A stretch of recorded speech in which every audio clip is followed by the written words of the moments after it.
Cet homme est le petit ami idéal, sportif, beau, intelligent et surtout bourré d'humour. Elle va l'épouser et avoir 2 enfants avec lui. Nous sommes avec Ken et Barbie. Eh bien non, c'est une histoire dans la vraie vie et cela va très mal se passer.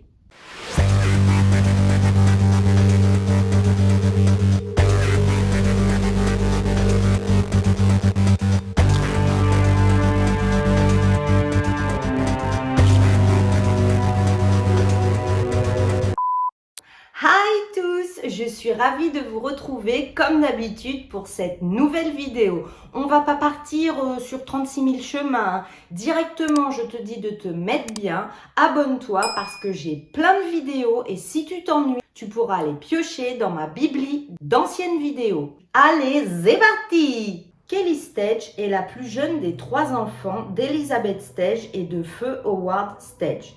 Kelly Stage, elle est diplômée en 1998 de l'Emira Free Academy où elle était étudiante et en plus au tableau d'honneur. Donc vous l'avez compris, Kelly, elle est belle, elle a des parents qui l'adorent et en plus elle est étudiante et elle a le tableau d'honneur.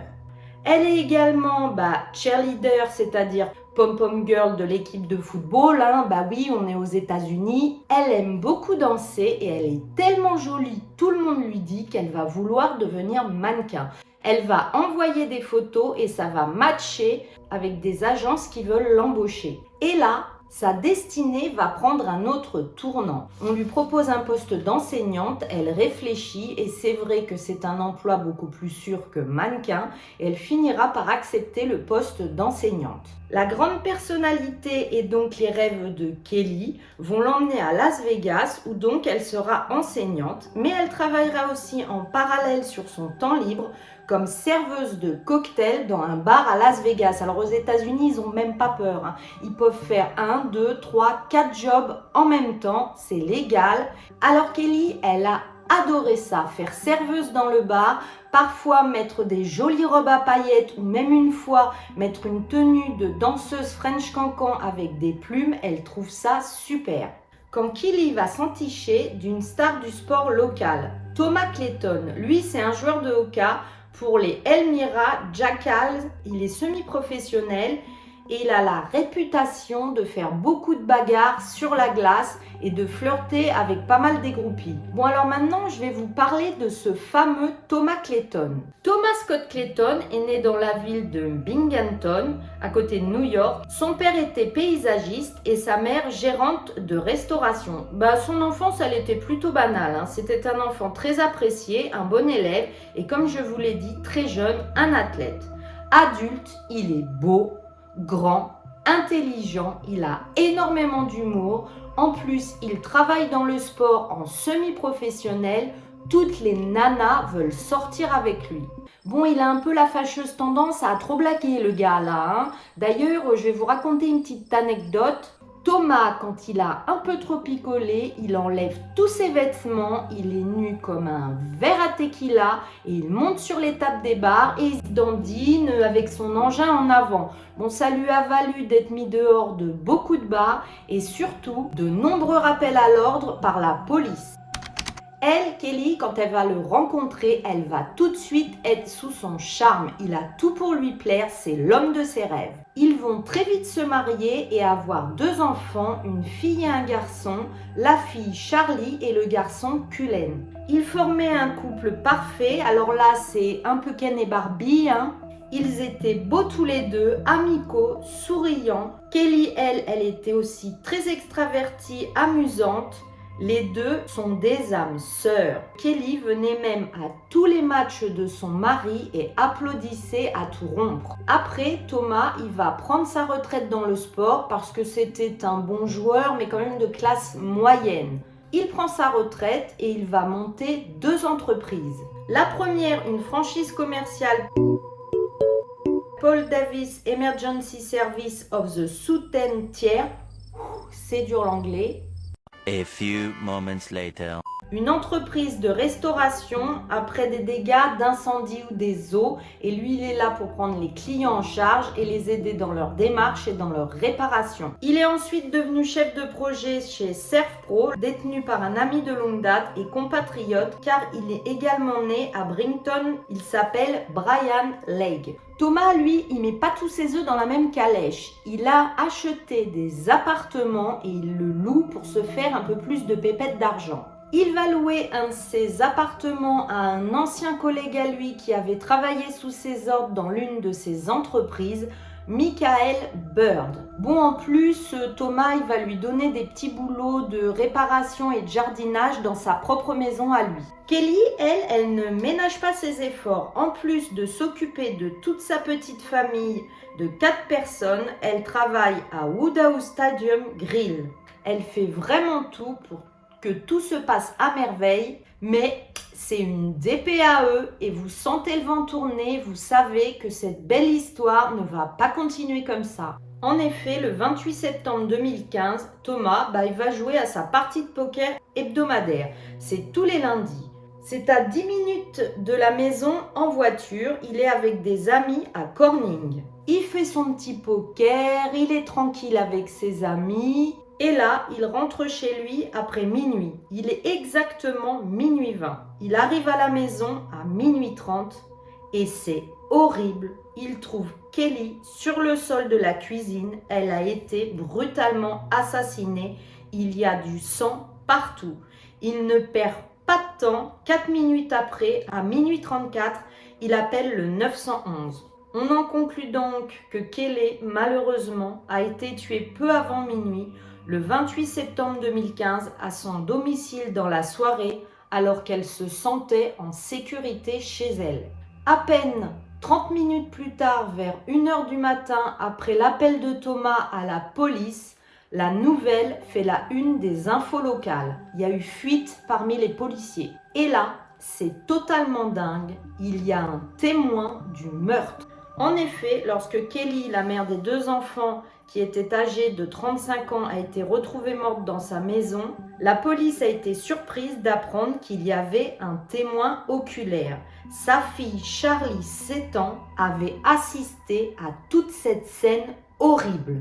Charlie, c'est une petite fille très précoce. Elle est douée en mathématiques, en gymnastique et elle a déclaré au shérif Jim Allard qu'elle avait vu un homme blesser sa maman. Elle lui a dit « Un homme faisait du mal à ma maman, il a fait ci, ça. » Le shérif lui demandera « Comment sais-tu que c'est un il ?» Et elle a dit « Parce que ses yeux ressemblent à ceux de mon papa et c'était très effrayant pour moi. » Bon alors là, ça fait 1 heure que les policiers sont à la maison de Thomas et Kelly et commencent leur enquête et leur recherche de preuves. Quand soudain, la mère et la sœur de Kelly, donc la mère et Kim, la sœur de Kelly, arrivent. Elles ont mis 1 heure à faire le chemin en panique.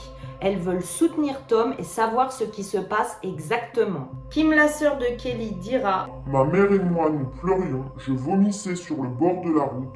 Je ne peux même pas vous expliquer ce sentiment horrible. » De retour à l'intérieur de la maison, les autorités ont commencé à recueillir des preuves. La caméra corporelle d'un des policiers a même capturé la brutalité sauvage de cette scène.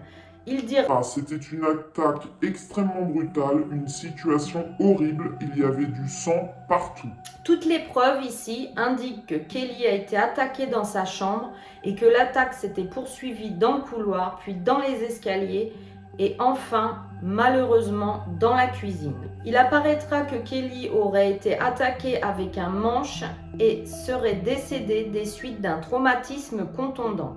Et ses enfants, pendant ce temps-là, étaient en train de dormir dans la chambre et le bruit aura réveillé sa fille qui aura descendu les escaliers et assisté à tout.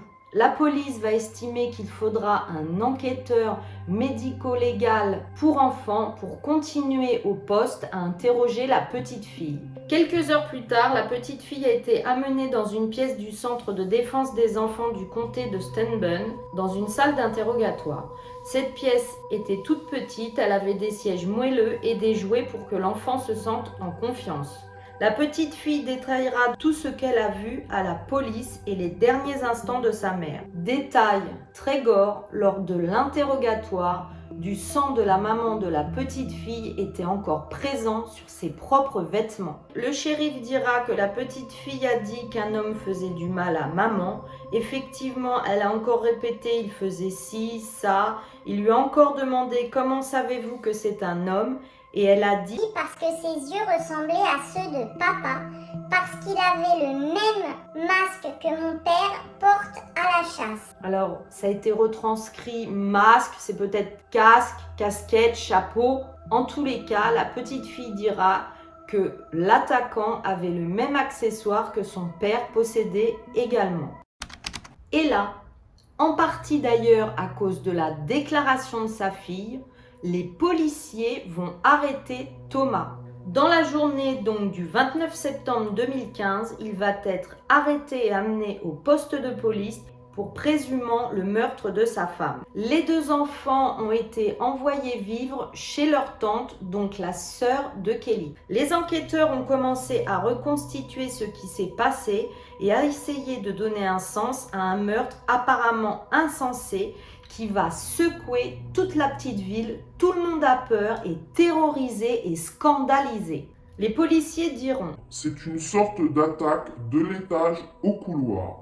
En bas, dans les escaliers, il y avait un trou dans la plaque de roche tout en bas des escaliers et une traînée de sang qui s'est terminée dans la cuisine. » Cela confirmera que Kelly Clayton est malheureusement décédée d'un traumatisme contondant après avoir donc été battue par un manche. Et les enquêteurs vont déterminer qu'il n'y a aucun signe d'effraction.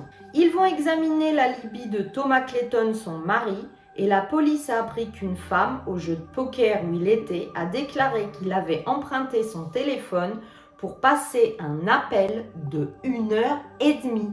Mais qu'est-ce que tu fais au téléphone alors que tu es censé être à une partie de poker pendant 1h30? Bien que des témoins aient vu Tom Clayton au jeu de poker, il y a autre chose qui va troubler les policiers. Le soir du meurtre de sa femme, quand les policiers sont arrivés, quelque temps après, il a tout de suite dit « Ah bah ce n'est pas moi, hein. D'ailleurs le GPS de ma voiture peut le prouver, je n'étais pas sur les lieux du crime. » Mais pourquoi le gars, il se justifie directement? Et là, en quelques jours, les enquêteurs vont même suspecter un complot de plusieurs personnes. Et oui, sur cette enquête, les policiers sont au taquet du taquet, ils sont pas nés de la dernière averse. Le complot va se préciser, on suspecte son locataire Michel Bird de l'avoir aidé. La police va déclarer que les deux avaient été en contact, donc Thomas le mari et Michel Bird le locataire. Les enregistrements téléphoniques ont montré qu'il y avait eu plein d'appels téléphoniques et d'SMS et notamment le soir de la partie de poker. Et là, c'est une preuve irréfutable qui révèle aux enquêteurs qu'ils étaient bien en liaison tous les deux. Cette enquête policière révélera donc que Thomas n'avait pas directement tué sa femme, il avait embauché un homme, Michel Bird, qui dira à la police que Thomas Clayton, le mari, lui avait promis 10 000 $ pour commettre ce meurtre. Lors d'un entretien avec la police, Michel Bird, qui avait récemment été licencié de son entreprise, avait avoué aux enquêteurs que Tom lui avait demandé de tuer Kelly et de brûler la maison afin que Clayton puisse percevoir l'argent de l'assurance pour sa femme qui se monte à un demi-million et aussi l'assurance pour la maison. Le gars, lui, il veut faire d'une pierre deux coups. Donc, on se dira que cette soirée aurait pu être un véritable carnage. Heureusement, il n'a pas mis le feu à la maison parce que ça aurait également tué les enfants et heureusement, il ne l'a pas fait. À la suite de toutes ces révélations donc de Michel Bird, les deux hommes ont été accusés de meurtre au premier degré dans le cadre du stratagème de meurtre contre rémunération. Les enquêteurs vont apprendre que Michael Bird est rentré par la porte du garage à l'aide d'une clé que supposément Tom lui avait donnée. Il est monté à l'étage, il s'est rendu dans la chambre de Kelly qui était en train de dormir et il l'a frappée 2 fois très violemment. Mais imaginez-vous, vous êtes en train de dormir et vous vous faites réveiller de cette façon-là, c'est horrible. Il l'a donc attaquée. Kelly a réussi à se débattre et à se défendre. Elle est partie dans le couloir où il y a toutes les portes de chambre. Ça doit être à ce moment-là que les enfants ont été réveillés. Elle a descendu les escaliers et malheureusement, elle a fait une chute dans les escaliers et s'est violemment cogné la tête au bas de ceux-ci. Puis elle a réussi difficilement à rejoindre la cuisine d'où les traînées de sang. Et là, Michelle Bird l'a achevé de plusieurs coups violents à la tête. Bon, le mari, lui, Thomas Clayton, on commence à en avoir l'habitude avec tous ces meurtriers, il a fait appel. Il a dit que les procureurs n'avaient pas prouvé qu'il était coupable du meurtre de sa femme et qu'il n'y avait aucune preuve directe. Maintenant, nous allons connaître les motivations du mari de Kelly, Thomas Clayton. Alors lui, il était fatigué de son mariage avec Kelly. Il avait des liaisons avec plein de femmes. Il voulait profiter de la vie, des femmes, des jeux de cartes. Ou d'ailleurs, il faut savoir, il avait de nombreuses dettes. Il s'était dit qu'un divorce, ça n'irait pas car il devrait donner la moitié de l'argent du ménage à Kelly et que le demi-million de l'assurance lui permettrait de vivre un train de vie tranquille. Certaines femmes sont venues témoigner au procès, narrant toutes les moqueries et critiques que faisait Thomas au propos de Kelly. Et à savoir qu'une de ces femmes n'avait que 15 ans et c'était une des amies de sa femme. Mais quelle horreur! Parmi ces témoins se trouvaient des amis de la famille aussi, des voisins, des joueurs de poker, des anciens joueurs de son équipe. Leurs témoignages ont donné au jury un aperçu de la vie d'un homme qui, disait-il, était obsédé par l'argent. Nous avons su que son acolyte, celui qui vivait chez eux, le locataire Michelle Bird, avait perdu son travail et s'était fait saisir sa voiture et c'est pourquoi Thomas lui avait proposé 10 000 $ et en bonus un vélo. Ah, bah c'est sûr que s'il y a un vélo, là, ça change tout. Thomas avait donc souscrit une assurance vie d'un demi-million de $, un an avant la mort de Kelly. Mais imaginez, si ça se trouve, ça faisait un an qu'il préméditait le truc et il prévoyait de l'augmenter à 1 million. Il y a même un troisième homme impliqué dans le complot qui a admis avoir servi de guetteur dans la rue la nuit où Kelly a été tuée. Il était un ami de Michelle Bird, il s'appelait Mark Bradford. Bradford a déclaré qu'il ne savait pas que Michelle et Tom allaient tuer Kelly, mais avoir admis aider son ami Michelle Bird après le crime à cacher les preuves après son départ de la maison des Clayton, notamment le manche. Alors lui, il va purger 3 ans dans une prison d'État. Une cour d'appel a confirmé un verdict du jury déclarant Thomas le mari coupable du meurtre au premier degré en lien avec la mort de sa femme Kelly Stage Clayton. Le juge du comté de Stoughton a condamné Thomas et Michelle Bird à 25 ans de prison plus une perpétuité sans libération conditionnelle pour la condamnation du meurtre au premier degré, plus encore 25 ans et encore une perpétuité pour meurtre au deuxième degré. Tout s'additionne et là on est tranquille, il ne devrait pas sortir de prison. Sauf que Tom, il a décidé de faire appel. C'est toujours en cours et aujourd'hui Tom Clayton purge sa peine au Sing Sing Correctional Facility à Ossining, New York. Michelle Bird purge sa peine au Clinton Correctional Facility à Dannemora, New York. La famille de Kelly est également très reconnaissante du soutien de toute la communauté qui a collecté des fonds pour les 2 petits-enfants de Kelly. Plein de rubans violets, symbole de la violence domestique, ont été attachés autour des poteaux, des barrières dans les villes voisines d'Elmira et de Corning à New York. Les enfants n'ont aucun contact avec leur père. Dans une lettre au tribunal, la fille de Clayton a écrit « J'ai l'impression que papa est un lâche parce qu'il a demandé à Michelle Bird de tuer ma mère. » Voilà, cette triste et horrible histoire est finie. Mais dites-moi dans les commentaires ce que vous en avez pensé. Déjà, dites-moi si vous avez trouvé que la police a été efficace parce que je trouve que là, elle était vraiment au taquet du taquet et elle a tout de suite senti qu'il y avait un truc pas clair avec le père.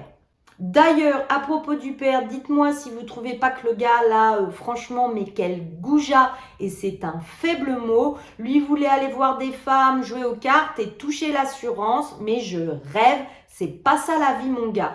Bon, vous en conviendrez pour cette histoire, j'ai envie de mettre un emoji billet de banque parce que lui, son intérêt, c'était l'argent qu'il aurait fait passer avant sa femme et donc ses enfants. Laissez-moi un emoji argent et comme ça je... One eternity later. Et vous en conviendrez, comme son but à lui, là, le mauvais gars, c'était d'avoir de l'argent qu'il faisait passer avant sa femme et ses enfants. Laissez-moi un emoji billet de banque dans les commentaires, comme ça je verrai qui sont les plus courageux, qui sont encore là à la fin de la vidéo. D'ailleurs, je vous remercie encore, je vous l'ai dit, je le ferai à chaque fois pour tous vos commentaires. J'adore discuter avec vous et vous vous en rendez compte parce que je réponds à tout le monde. Pensez à vous abonner, c'est ce qui peut m'aider le plus. Laissez un pouce en l'air, abonnez-vous, cliquez sur la clochette. D'ici la prochaine vidéo, regardez derrière vous, prenez soin de vous. Je vous dis à bientôt, bye bye.